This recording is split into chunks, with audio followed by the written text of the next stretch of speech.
Thank you for joining us at the 2021 Next Steps to Your Future webinar series. Today, we'd like to welcome Donalyn Dela Cruz of DDC Consulting and this panel presentation, Alumni Pathways, Where We've Arrived and What We Wish We Knew Along the Way. Aloha, I'm Donalyn. I'm a proud University of Hawai'i at Manoa graduate, class of 1997, and it brings me great pleasure to bring other alum who are going to share their wonderful stories. And what I'm going to do is I'm going to call each one by name. They're going to introduce themselves, kind of tell you where their career path from college and then what they're doing now. So I'll call on Craig. Craig will say where he went to school and then what he's doing now. So Craig Takamine, why don't you start? Born and raised in Hilo, graduated from Hawaii Community College in 1995 with a degree from the carpentry program. I currently own my own business. We've been in business for the last 17 years here in Hilo, Takamine Construction, and I'm super happy to be here today. Thank you. And we're going to keep it on Hawaii Island. Aloha, Janice. Good to see you. Go ahead and tell us about yourself. Aloha kako. I'm zooming in from Pi'ihonua on Hawaii Island. The first degree that I received was an associate's degree from Hawaii Community College in IT, and then continued on to receive a bachelor's in communication from UH Hilo. Mahalo. Good to have you here. And now we want to just move over to Maui, where we have Chef Kyle. Chef. Aloha, everyone. Can you hear me? Yes. Oh, good. My name is Chef Kyle Kawakami, born and raised on the island of Maui. I'm a 1995 graduate from University of Hawai'i at Manoa with a Bachelor of Arts degree in zoology, and then a 2003 graduate of University of Hawaii Maui College with a culinary arts degree.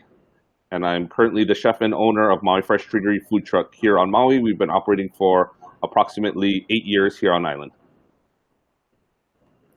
All right, mahalo. And last but not least, we have our fashion designer and kind of our celeb of the group, Kini. How are you doing? I'm good. Thank you guys so much for having me. Hope you guys can hear me. Is it good? Yes. Okay. I'm born and raised in Honolulu, Hawaii. I graduated at Honolulu Community College in 2004 with my associate's degree in fashion technology. My name is Kini Okahokuloa Zamora, but you can call me Kini Zamora. Native Hawaiian fashion designer. I was on Project Runway season 13 and All Stars season 5. Okay, so Kini, we're going to keep you on, so keep that mic live. Okay. Now, because we kind of know what you've done, so what are you doing now in terms of the fashion behind you, even that you're putting out for today? So I've been in business for 7 years now. I started my company from my garage, and now I have my studio in Halava. It's grown to me having I have 2 employees, but I also have other freelance artists too under me. After Project Runway, it definitely opened up so many doors for me to help out the community. I take on interns from the community college, from UH, every semester. I teach them what the industry standards are from what they've learned in college, and I teach them what goes on within the fashion industry here in Hawaii. And we are Hawaii made. I want to say we're 95% Hawaii made in Hawaii with our clothing industry. We have our fabric printed here in Hawaii. We cut, sew, and design everything here in Hawaii. So I'm proud to say that we're a made in Hawaii company. Yes, and we're proud that you are too. And kind of on that note, you know, all of you kind of have your own businesses, right? Janice, even though you're the executive director of an organization, you also are you have your own business. Is that correct? Can you kind of share a little bit of how that works? Yeah, mahalo. So the company that I own is JI Consulting, and when I got my master's in organizational leadership, what made me pursue that degree is just seeing that in my own experience growing up in nonprofit and in administration of nonprofit, and just seeing a need and a gap for, especially on Hawaii Island, with limited resources for nonprofits here, and building that kind of professional development, seeing an opportunity to gain a skill and bring it back to invest in the community here. And so GI Consulting grew from there in providing professional development for B-level executives, and especially folks who are very grassroots and may not have opportunities to pursue that kind of development outside of Hawaii. And it's also been an avenue for me to do one-on-one coaching with youth up through mainly working with women.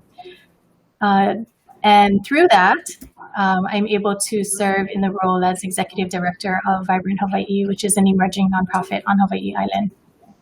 Okay, and we're going to get back to you about like how that journey all plays in terms of, you know, what Zini is doing and what Chef is doing. And I wanted to ask Craig, in terms of from high school graduation to college, did you always know that this was going to be your path, that you were going to be an owner of your own construction company? Because looking at your bio, you definitely had the natural talent and skill of construction, which is so vital in Hawaii. But did you already know that?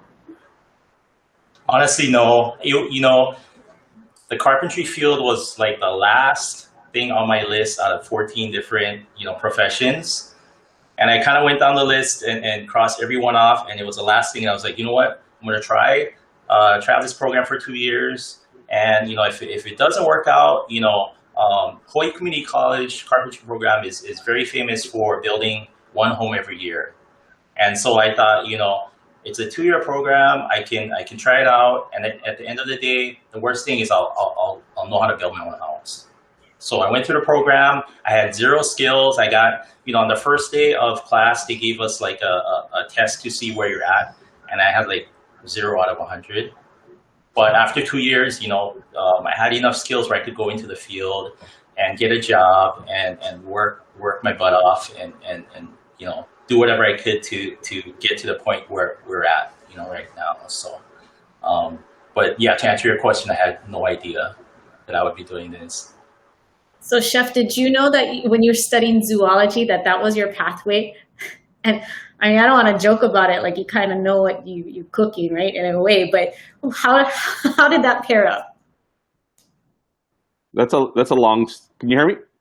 Yes. Yeah, that's a long and roundabout story. I always loved to cook. I cooked in high school. I cooked through college. I cooked in my dorm rooms. I used to make side money cooking meals in Holly Wainani at UH and selling meals to people on the weekends. But having 2 parents that were both educators, there was no way that they were going to let me go to cooking school back in the early 90s. There was barely even a Food Network. Cooking was something that you did if you dropped out of school. It was, it was a trade, and it wasn't where it is now. So I, kind of followed the 4-year pathway and the 4-year degree, and ended up getting a degree in zoology, and did a bit with that for a while, 4 or 5 years, but it just wasn't what I wanted to do. And so I kind of bounced around with a few other different jobs within the hospitality industry. And in 2000, I had the opportunity to go back I moved back from the mainland to Maui, and I had a chance to go back and attend the Culinary Academy here on Maui and kind of pursue what I really liked doing and what I had a love for doing, and kind of went from there. And so all of you touch upon starting or involving yourself, and Chef, you're kind of back there at the community college level in a different way. But Kini, did you know when you went to HCC, like, okay, this is the best route for me? And you can say yes or no. And then looking back, would you change anything in terms of your fashion career and your, the education that you received to become where you are now? Well, I think at the time when I went to HCC, it was one of two programs that was offered here in Hawaii. It was one at UH and one at HCC that offered fashion. The opportunity for me to go to the mainland wasn't something in my peripherals at that time, and it wasn't in my budget. So I had put myself through college right after high school, so it was something that I could afford. One, and then two, I just looked at the program that was suited for me, looking at what was the curriculum that was offered, and that would fit into the industry that was happening, and what I was looking forward to as far as like my future in the fashion industry here in Hawaii.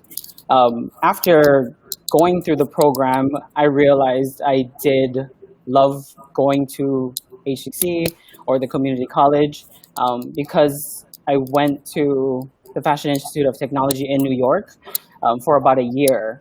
And there I realized the things that they were teaching me was the things that HCC had taught me, what a community college has taught me. They were teaching me almost the same draping skills. I was way ahead to get into the FIT and FIT. I mean, it's New York, it's the mecca of fashion. I had to submit this huge portfolio. And then when I was sitting in a draping class, and I'm basically ahead of the students there because I went to a community college here in Hawaii, a lot of people were looking at me kind of stunned, like, look at this local boy from Hawaii ahead of fashion, knowing what to do in New York. I thought it was kind of crazy that I was sitting there ahead of people in New York. So I think it was a great school and a great decision for me to do that. Is that why you're getting your interns from HCC, because you know what the knowledge that they bring to your business now? Oh, definitely. I think one, that is definitely a reason why. And then two, I just want to introduce them to what the industry has to offer also. I think letting them have a feeling of what it's really like, getting their feet wet into what it's really like in the real world as your profession is too different from doing the book work, and then actually being there in real life is two different things. So getting them used to that, I think that's what people really need to see also. So Janice, do you feel that everything you learned prepared you for now? Because you know how everyone says, oh my gosh, I never thought I would use these skill sets. I mean, here you are kind of doing all kinds of things. And in the nonprofit world, you know, a lot of it's social, it's hard. I mean, everything that you guys are doing, it's really from the ground up, which I think people might mistakenly think, I have a degree. And, you know, that doesn't mean like, oh, I'm going to quickly open up a construction industry company, right? But for you, what happened after you got the degree and how you journeyed into these various roles? Yeah, I always joke around and say, I think the most important thing I learned from my first degree in IT was how to Google. Because man, if you know how to Google and how to follow directions, guarantee somebody has already figured things out and you just got to follow the directions and do it. And I was thinking about this question, what really throughout that whole journey of getting an associate's and a bachelor's, you know, what did I take away? I think being curious and learning is a skill that is valuable no matter what part of your career you're in, and especially in the kind of work that I'm doing now.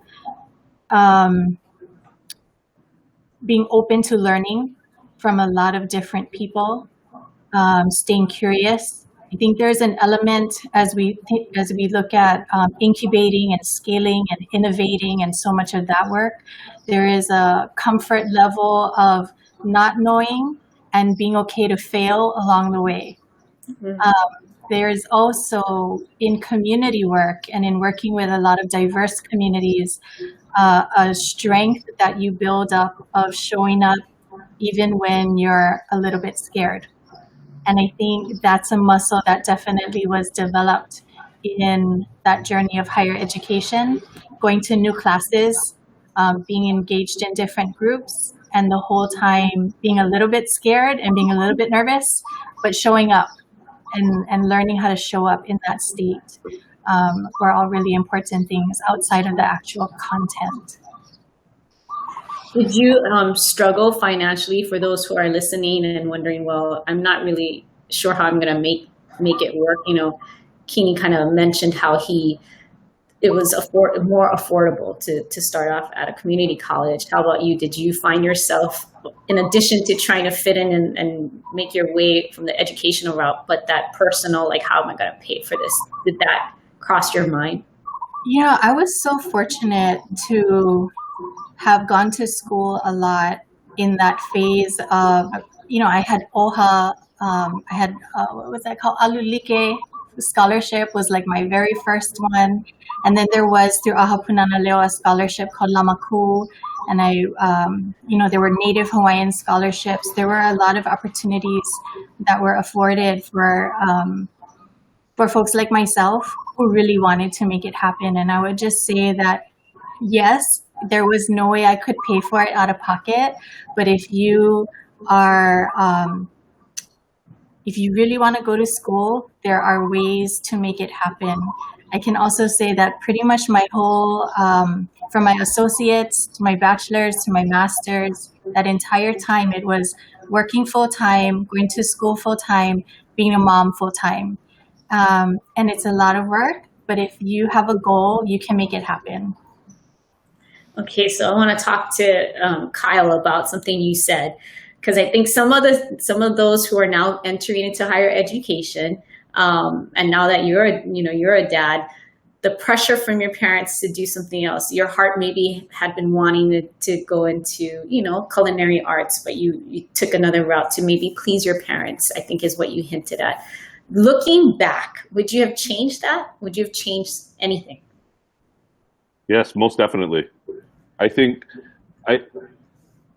in today's educational society, our community colleges throughout Hawaii are such incredible resources. I mean, the education that you can get at a community college in what once used to be referred to as trade schools, whether it be automotive or construction, fashion, culinary, nursing, is so incredible. And we're so fortunate that our community colleges are at that level, because our students, and especially when we touch on students that may be financially hindered and don't have the ability to go away to school, they can receive an education right here in their own islands, in their own community, that is equal to what you would find on the mainland. Touching on what Kini said, you know, like after I graduated from the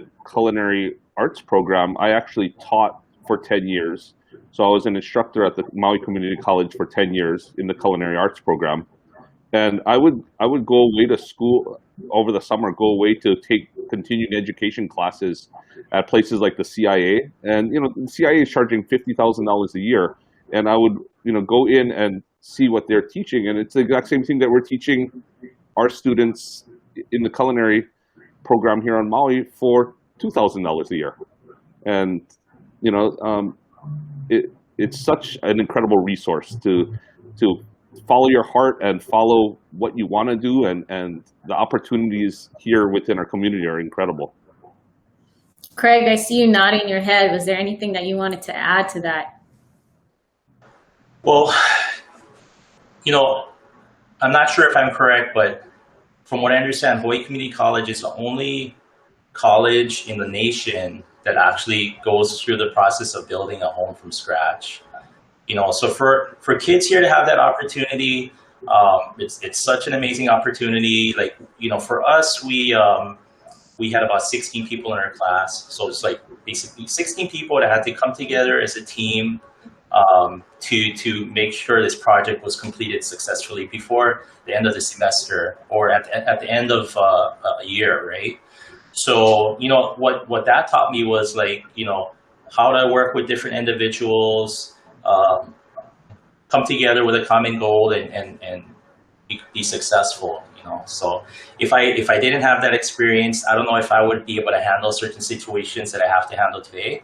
So I'm very thankful for that opportunity. Do you go and find students to intern?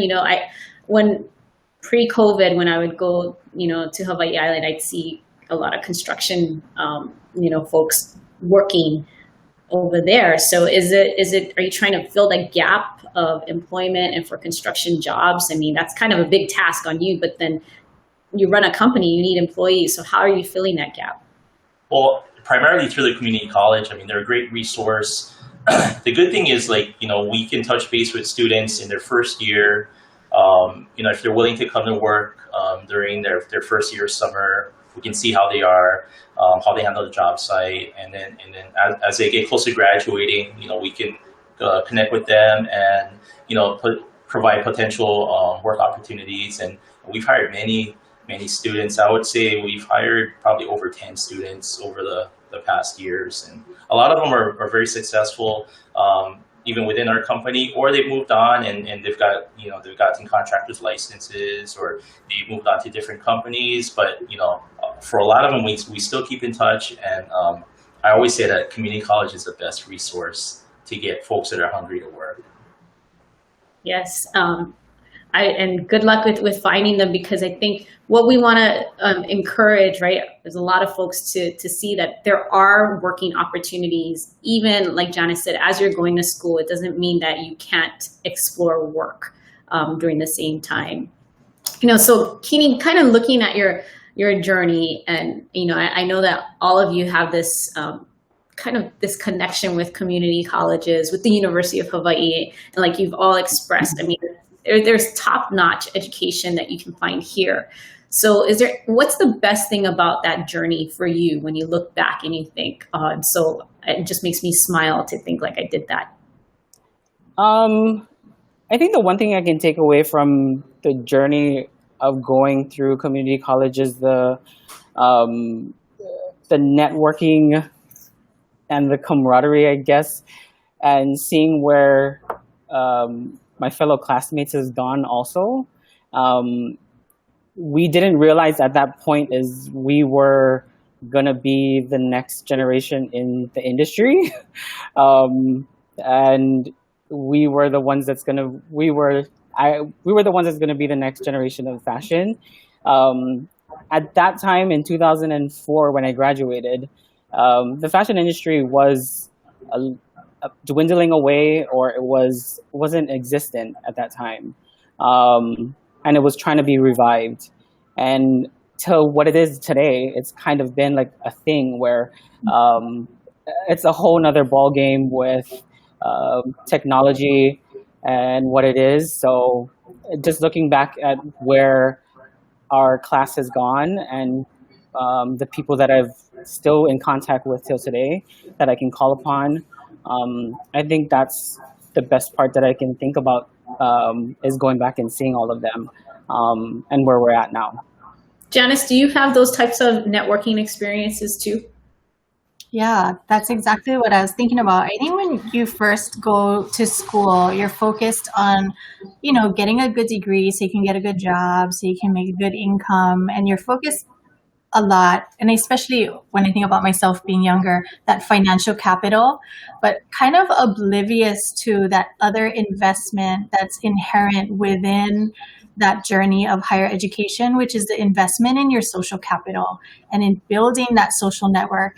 And especially if the field that you're going to be contributing to in your career is one that has to rely on social networks and social services and that social capital, because I think of the different roles that I've had, whether it was working in disaster recovery along with communities, or working in what I'm doing now, just totally cross-sector. Everyone that you meet at the university is an expert in their field, and having access to a broad sector disciplines of people who are experts in their field that you can connect with and call upon each one contributing in their own unique way when you're trying to solve huge, complex issues within community is invaluable. And so the relationships that you build as you're going through your journey in higher education, and especially at a local level, is such huge investment in your career and in the impact that you'll have through your career. Okay, so Craig, do you see that too? Because people are building homes. Do you see kind of like the younger a generational networking happening over there? Sure. What was really beneficial for me, not only networking with my classmates, but the help that kind of mentioned. I was kind of like an underdog, kind of going in, not really knowing a lot. But my instructors really kind of like bent over backwards to make sure that if I needed extra help, that they'd be willing to like stay after class and kind of walk through things with me. And the appreciation for my instructors and the staff at Hawai'i Community College is like something that I'm really, really thankful for, and something that we try to support on a regular basis also, because without having instructors that care, you can't have successful students kind of coming out of the college. So along with the networking, it's definitely the staff that helped us get through the program and get us all graduated. Yeah. And so Kyle, you're in the unique position where you're actually, like Kini said, they didn't know they were going to be the next generation of fashion designers. And here you are actually, a gourmet chef, but you're teaching kind of this other generation. So what do you see coming out, and what do you think it's going to look like for the future as you work with these students? Well, I'm actually not teaching currently right now, but the past 10. But the culinary field is crazy right now. It's the last year has turned it upside on its head. And do you think it was Food Network that did it? Well, I mean, Food Network definitely brought the culinary field, to the forefront as far as a potential career. But with the pandemic hitting, it's completely upended our field. It's difficult to find employees. It's the restrictions that have been placed on restaurants to try and succeed are extreme, and so students that are actually within the culinary programs right now are faced with these challenges that previous students that I may have taught never even had to think of. It's it's crazy. It's definitely the students need to have a extremely strong background in business and finances, because now it's all about the bottom line, and the margins are so small, and with restrictions and 60% seating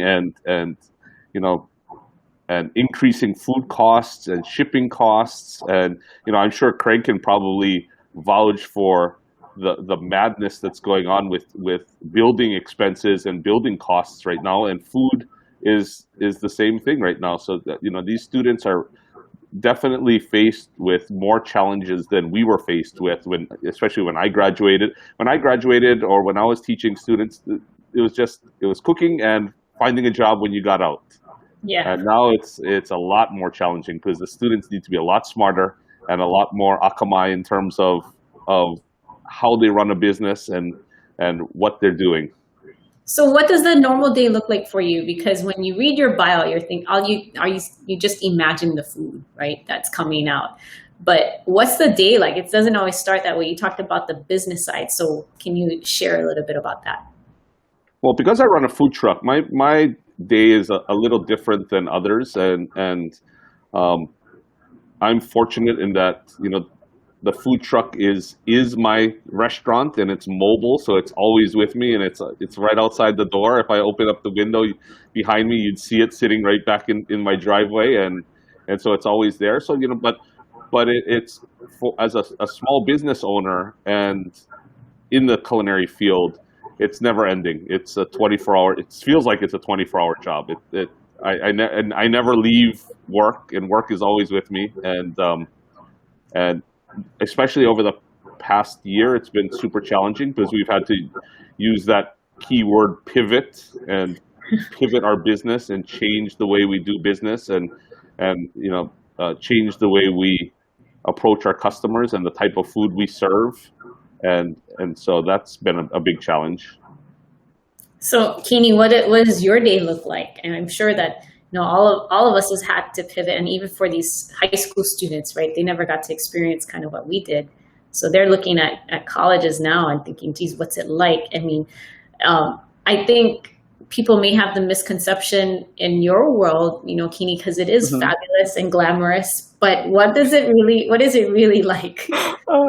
I mean, some days, yes, it is, but majority of the time it's not. Because we do everything here in-house.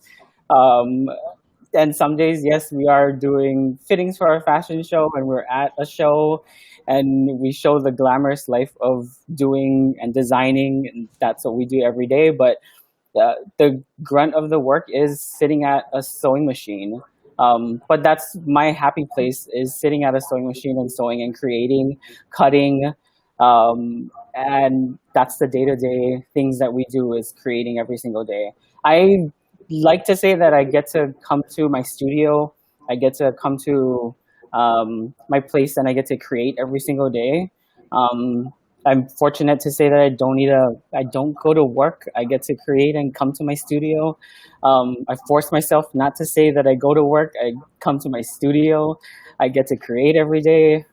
When it becomes work, that's when I know I'm not doing it anymore, and I have to give it up. But on a day-to-day basis, of course, we still have to do production things. There are days that I feel like, I pinch myself that we get to do this every single day, or the people that I get to meet. It is great, but still, there's times where I'm here till 7 o'clock sewing, sometimes 8 o'clock. And people ask me, what is my hours? It's until I close my eyes, and when I wake up in the morning, that's my business hours. And a lot of times people tell me to leave it at home, but majority of the time it's really hard to not do that. But yeah, that's my day-to-day life here. Wow. Well, nice. I mean, and we're looking forward to seeing more things, because I can only imagine what it was like for you when you didn't have those shows. Chef talked about how they had to pivot. So what did you have to do because you didn't have events anymore?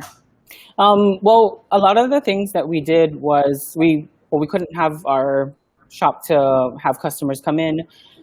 But for the past 2 years, we were moving everything to our store, our online store. So we are already seeing the shift because of Amazon and because of all of the e-commerce sites moving into that. For the past 2 years, we're moving everything to our e-commerce store and trying to understand what that was like. Because we live in a digital world, we knew that we had to shift our business into that already. So last year, when it hit us, we already were pretty much set up to our e-commerce business. So we pretty much shoved everything in our store to our e-commerce business, and everyone still could shop online. We shut our doors, and our production was just shifted to spreading our shop way apart, and we moved all our machines far apart, and we cut our staff in half, and we moved them into separate parts where they came in throughout the week, just for safety purposes. But we did have to, of course, remove everything and just think of it in a positive way. But just thinking about just the next generation and what they're doing, I think it's great that they're really looking into this DIY lifestyle. A lot of times, a lot of what's going on now is a lot of people are looking to the internet and what they're doing, and showcasing what's happening behind the scenes. And that's all we have to do, is just show them more of that. It's okay. While we wait for Donalyn to reboot, we do have about 10 more minutes. If you have any participants that'd like to ask any of our panelists questions, let's give you folks a little bit of time to type those in the question chat box. Oh, there she is. Okay, can you hear me now? Yes. Okay, I don't know what happened, but I got most of it. And before I get to Janice, Craig, you know, that pivot during this whole time, a lot of people working from home, right, doing what we're doing now. So did your industry see that boom, and how did you handle it? Because everyone wanted to make some sort of adjustment to their house. Well, so back in March of last year, when COVID kind of started hitting harder and the numbers started going up, we actually closed our office, closed our operations for about 2 weeks to give ourselves an opportunity to establish policies and procedures of how we're going to kind of move forward with so much uncertainty in this world and not knowing like what was going to happen in the future. And honestly, I was really afraid. I thought our industry would be like would struggle, but fortunately, you know, 2020 was our best year ever, and you know, it's just kind of amazing, you know. Like you mentioned, a lot of people want to, you know, do things for their homes, but even businesses were spending money, and you know, because of the relationships that we built over the last, you know, how many years, we're able to just kind of stay really busy. And, you know, of course it takes more effort, right, you know, to get the work done, but, you know, without our staff, you know, willing to do what it takes to make things work, you know, there's no way we would have been able to get all that work done. But we have an amazing staff, and they're the ones that kind of really kind of took it to the next level and never complained. You know, since March, our guys have been working about 60 hours a week. Wow. And you know, whether it be like having to do work at night or in the mornings or off hours or having to stay late, like I never heard any of them grumble. And so like that really makes me feel good, you know, that people are willing to like step up during tough times and basically take your business to the next level and make their sacrifices, of course, you know, but that's something that I really appreciate, and something that got us through 2020 and you know, to the point where we're at now. And resiliency and sacrifice, I do think of Janice, who talked about being a mom and going through all of that. But Janice, what I want to talk to you about is, you know, in terms of like your title, right? So somebody who's coming in now and seeing like, wow, she gets to work with all these people, but they might not have an understanding. And one, thank goodness you have a background in IT, given today's world that just happened in front of me. But what does an executive director do if, you know, a high schooler is listening and going, well, what does that mean? She just gets to talk to people. You know, they're not really sure. So kind of explain what it is that you do. What's your work day like? It starts off in the morning, like, the community is amazing. I love this work. Let's manifest great things. And then about 10 o'clock, you're like, WTF? No.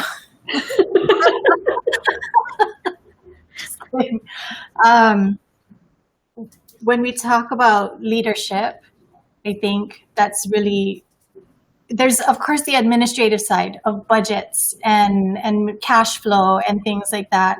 There's the communication side about getting information out, and connecting people is a big part of the work. Mm-hmm. Listening deeply to not only what is being said, but the intention and the fear behind what is being said.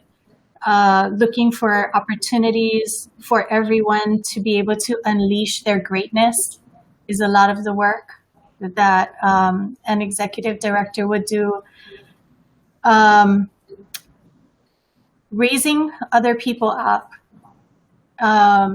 intentionally and focusing a lot on thanking people for their contribution, recognizing people for their contribution, and building confidence and providing opportunities for folks to contribute in ways that are meaningful towards them, where they see that they're having an impact, where they can feel that they have purpose, where they feel connected and belonging to their community. That's so much of the work there. It sounds wonderful, right? It sounds like the beginning part. Until 10 o'clock, right? Yeah, and then the world is wonderful. So like, you know, someone might be saying, I have all those skills. I know how to lift my friends up. Like, you know, but it's not just that too, right? Kind of talk about what kind of what are the two things that somebody who is looking at an admin position that would want to be in that positive light and understanding that, especially in the nonprofit world, how challenging it can be? What should they take? What kind of courses? Oh gosh, what kind of courses? If you had to choose two, what would the two be that you would tell somebody, maybe take a look at these? Okay, I can just say, like, the two skills that you need to have, and I can't speak to all the courses because I haven't had all, but I think the two skills that you need is the ability to kilo, which if you've grown up in Hawaiian medium education or had courses like that in your high school, the ability to walk into a situation, walk into an environment and read the environment and take in information and be able to synthesize the information that's being presented to you and to make decisions that will not only impact what you see here, but being aware of how it's going to have a ripple effect impact on everything around you. So the ability to kilo is one. And the second is aho nui, which is actually a skill that I learned growing up watching my dad go ulua fishing. And aho is a fishing line, nui is big.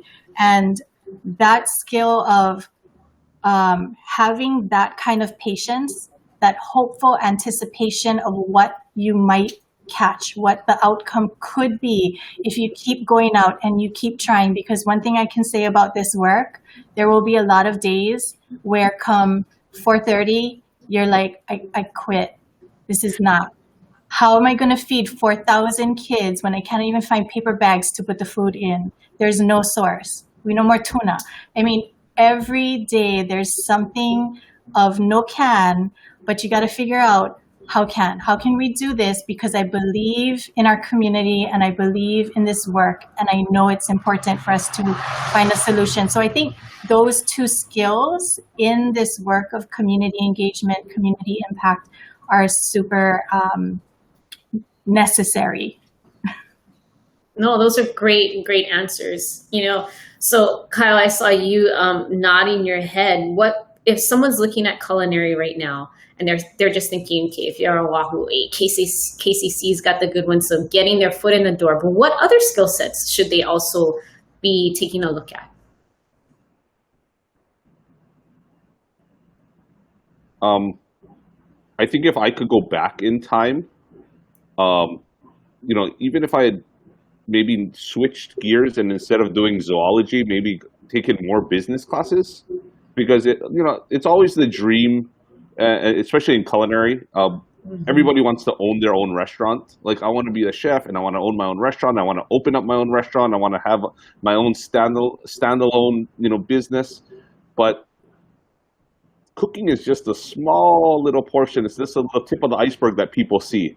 And it's the glamorous stuff, but they don't really see all, like I think Kini was talking about, all the unglamorous things that, there are days where, you're just sitting there and on the computer looking at invoices and looking at catering requests and trying to balance your spreadsheet and look at, food costs and finding is this menu going to work for what you're charging a customer. And a lot of times I think we skip, not that the community colleges or our culinary programs don't touch on that, but I think, if that's, one area, I think communications, yes, also, taking some communication classes, but taking business classes, even if it's basic business, is huge, especially if you want to do something on your own. Absolutely. And Craig, you're kind of the boss man of all these guys working 60 hours a week now. So how does that feel for you as you're running your business? Like, anything that you would tell somebody, like, you got to be prepared for this, so maybe take this course or that course? I would say the course is probably most important in our field is math. I think it's something the guys take for granted. They're like, I want to go into construction. So I just got to do like just learn how to just get things done, but if you don't have like a background in math and also like a background in business, trying to understand how to run a business, I think it's really difficult. you know, as far as like kind of keeping up with my guys, I think what's really important is like to not have to speak about your work ethic, but just kind of like if you gotta go and like if get guys like struggling to get something done, like a trench or like moving material, like, you know, we all have like, you know, our team has no problem just jumping in and helping out with whatever we can. And I think it's really important to set an example and really be able to like communicate with folks who just started yesterday, and also be able to communicate with like engineers that have been in the field for like 20 years, and trying to be like the conduit between the two, and you know, effectively communicate with folks a little bit differently and tailor the way you approach them based off of like who you're talking to. So before you speak, already knowing like my approach can't be this way because he's gonna take it like I'm being aggressive, you know, but I need to like kind of like talk to him a little bit differently than I would this person. So that's something I kind of learned over the years, that just, you know, being able to effectively communicate with a broad range of folks, right? And there are really great communication courses out there, so they should take a look at that. Before I go on, we have 42 participants, and just checking in to see if anybody has a question. You can put it in the chat box, and I'll be happy to ask it. Oh, we got one really quickly. Okay, so what methods do you use to keep from being overwhelmed over school, work, and life? So Kini, you are going to be up next. Do you want to take a shot at this one? Thinking back to when you were a student and those three things, how did you handle it? Oh my gosh, that's well, it's a lot of balance. So you really have to take everything and be organized through everything. Don't overwhelm yourself and take a break. A lot of times you have to walk away from things that will frustrate you. We have a method here. If you start to get frustrated with your work, put it down and walk away from it and come back to it later, because it won't come out the way you want it to. There's times where you just need to take a break from things. It can get really overwhelming when you're doing all of those things. Taking a day at the beach, that's what I do. We wear a lot of hats. I wear a lot of hats here. I'm the business owner, the creative director, and I have to take a break and just walk away from it a little bit. But I just have a beach day, just look at the ocean, even like a beach hour, that's it. And just come back to just refocus. Taking an hour out of the day for yourself, that's pretty much what you need to do, just to refocus. That's excellent advice. You know, when I was in my senior year, I got shingles because I just wouldn't take time. It was just, you don't realize the stress. And sometimes you think you're going, and if you're checking the box, okay, after this, did I have to work? And then you do that. You don't realize it until your body kind of knocks you down and tells you you need a break, right?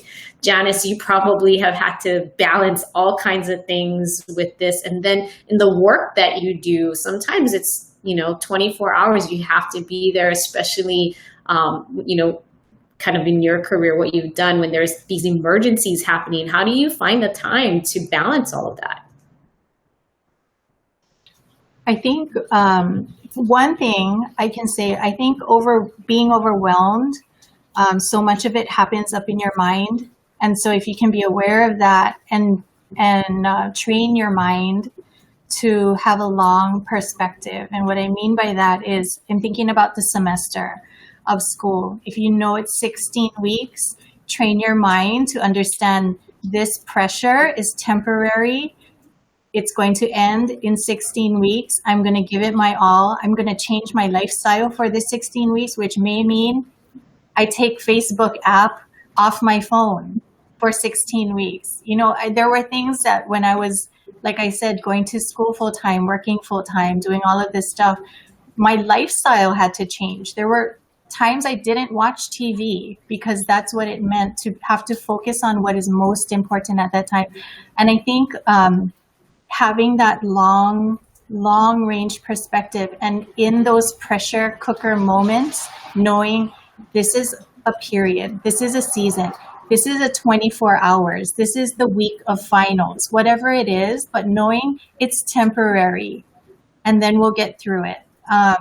And then my secret that I go to when things are super, super intense is I'll actually sit down and write a letter to myself from my 90-year-old self. As a tutu, as a kupuna who's 90 and can look back on that whole time, looking back to where I am today, what would I be saying to myself right now? And that has been a saving grace. That's wonderful. Okay, so Chef, one thing that Janice brought up is social media. And that's another, I would say there's the school work life, but then the social media aspect. And in your field, right, everyone's looking at the foodie pictures. You got to get out there. Meanwhile, you're putting this and that out. How are you balancing all of that? Oh, man. I'm a social media junkie. Sorry. I'm always on. But it takes time, right? And so like if somebody's going to school working and now there's the digital footprint of your work life, how do you do that? You know, for me, the business is woven into the social media, it seems like. Just because we're so present on social media, and it's how do I put it? We're really tied in with our followers. Like, I mean, they are like on there waiting for us to post food photos and to post, menus and where we're going to be. And so it's really difficult. I think I try to not to get little down times, maybe it'd be a Sunday where I'm not, full on cooking and not active. And so I'll kind of shut that down at least for a little bit and not post 10 times during the day and maybe post just one or two.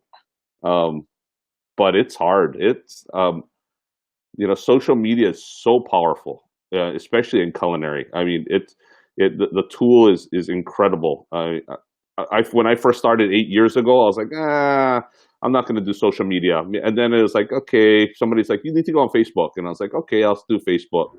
And then somebody else was like, well, you should really do Instagram. And I'm like, nah, I don't want to do Instagram. And then all of a sudden I slipped into Instagram and, 18,000 followers later. And it's just like, oh, like it's a leash now. but yeah. It's hard. Yes, it really is. And so, Craig, in your business, it's almost like a family affair, right? How do you guys check out? Well, I work with my wife, so we kind of our rule is like, and it doesn't always work out, but we don't really talk about work a lot at home. We have 2 kids, and when we're getting ready to go home, we're kind of looking forward to seeing the kids, seeing our puppy right now. Talking about what's going on in their lives, because they actually been out of school for the last year, so they were doing distance learning. So it was kind of like a challenge for them too, just to get their stuff done in a manner that was like totally different, without like being able to actually have face-to-face communication with their friends and stuff like that. So yeah, for us, it's kind of like going home and not talking too much about work and trying to find balance, of course, but also participating in activities outside of work, volunteering for various organizations. My wife is really good at that. She does a lot of that stuff, and I'm just kind of focusing on work right now, getting stuff done. Well, that's awesome. I'm getting ready to wrap up, so I'm going to ask this question, and Janice, I'm going to start with you. Kini, I'm going to end with you. Janice, if you were to look back at your 18-year-old self, what advice would you give yourself as you start to enter your college career? I actually wrote about this in a Vibrant Hawaii newsletter recently. Okay. And so I can just read it very quickly. When I graduated from high school, I remember feeling overwhelmed and honestly sometimes annoyed with the number of times people would ask me what I was going to become. And that was almost 30 years ago. And the question now is what I would go back and tell myself. And this is my answer. Embrace the suck. And what that means is Intentionally engage in activities that you're not good at or comfortable with. Sit with people who are smarter than you and listen. Exercise with people who are stronger than you. Serve with people who are braver and more humble than you. Embracing the suck means staying curious to learn from others and being courageous to try something new and fail along the way. Embracing the suck allows us to remain compassionate and patient with other people when they suck, and especially when they suck at what we're really good at. It keeps us humble and it keeps us together. And that's what I feel to myself. Okay, I love it. Kyle, what about you? I mean, looking back at your 18-year-old self, what would you say as you start to enter zoology? Don't do it. No, I would just tell anybody that's graduating from high school, if there is a field that they really have a dream of following, then chase it. You know, at that age, we go through so many changes in life, and we go through so many different jobs and field career moves, that I would say if there is something that you really want to pursue, then chase that dream and put yourself into it 100%, 110% full-hearted, and give it a go, because you're only on this planet once, and you know, there's no regrets at the end of the day. Awesome. And what about you, Craig? Starting off, you don't know yet that you're going to be a business owner or any of that. What would you tell yourself?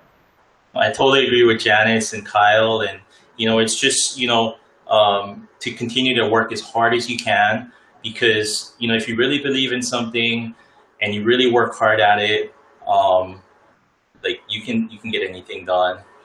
I would tell myself to continue to put myself in uncomfortable situations, things that kind of make you really scared, afraid to do, but kind of getting through that, like you gain the confidence to be able to do it again and do it better.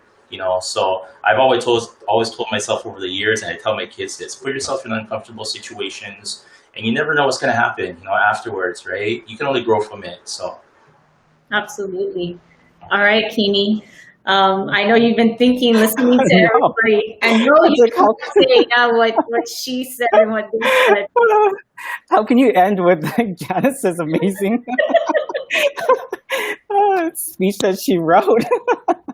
I know. I think. Well, first off, I did not know that Janice had already written something, so I didn't. I ended with her. And this is what you call preparation, folks, to the question. But on the spot, what do you think, Kini? I would say just don't regret anything. Be a sponge and absorb anything and all the information. Be as creative. Be more creative. And the followers will just come. Don't worry about that, because Hawaii needs it. And that would just be myself telling my 18-year-old self that. Just continue to do that. When you look back, do you think, okay, there was a moment where you had a breakdown? And what would you do yourself then? Many a times, yes. I would just tell myself those exact words, and just breathe and take a break. It's really not that important. The things that I think I had a breakdown about wasn't that important. So, yeah, I would just remind myself those words all the time. You would tell yourself, embrace the suck. Yeah. Right? I want to mahalo all of you, Janice, Kini, Kyle, Craig. Thank you so much for taking the time to share your mana'o with everyone listening. And this is going to be recorded. So aloha to you, and good luck to all the students as you start your journey. Thank you all for joining us today for the Alumni Pathway session. You folks will receive an email when the recording is available. Don't forget to join us again on Tuesday at 1 o'clock for College 101. Thank you.